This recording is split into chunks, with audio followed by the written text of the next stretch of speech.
आज आपण अशा एक देवीबद्दल जाणून घेणार आहोत, जिच्याबद्दल अनेकांनी ऐकलं असेल, पण तिचा इतिहास, तिचं महत्त्व आणि आषाढ महिन्याशी असलेला संबंध फार कमी लोकांना माहीत आहे. आषाढ महिना सुरू झाला की अनेक गावांमध्ये जरीमरी आईची पूजा केली जाते.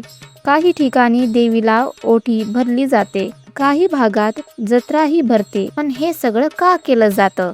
या परंपरा कशा सुरू झाल्या? आज आपण याच विषयावर सविस्तर माहिती देणार आहोत.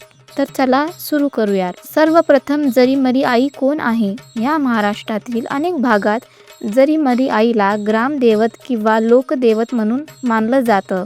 लोकश्रद्धेनुसार गावाचं आणि लोकांचं रक्षण करणारी माता आहे. आता प्रश्न पडतो, आषाढ महिन्यातच पूजा का? याबाबत वेगवेगळ्या भागात वेगवेगळ्या परंपरा आहे. अनेक ठिकाणी असा समज आहे की पावसाळ्यात रोगराई वाढू नये, गावावर संकट येऊ नये आणि सर्वांचं आरोग्य चांगलं व्हावं म्हणून या काळात जरीमरी आईची विशेष पूजा केली जाते. आजही महाराष्ट्रात अनेक गावांमध्ये जरीमरी आईची मंदिरे आहेत आणि हजारो भक्त श्रद्धेने दर्शनासाठी जातात.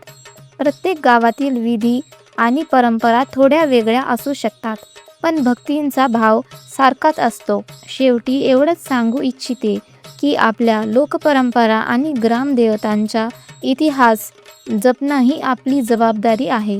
जर तुम्हाला हा व्हिडिओ आवडला असेल तर लाईक करा, शेअर करा आणि अशाच धार्मिक, ऐतिहासिक आणि लोकपरंपरावरील माहितीपूर्वक व्हिडिओसाठी चॅनलला सबस्क्राईब करा.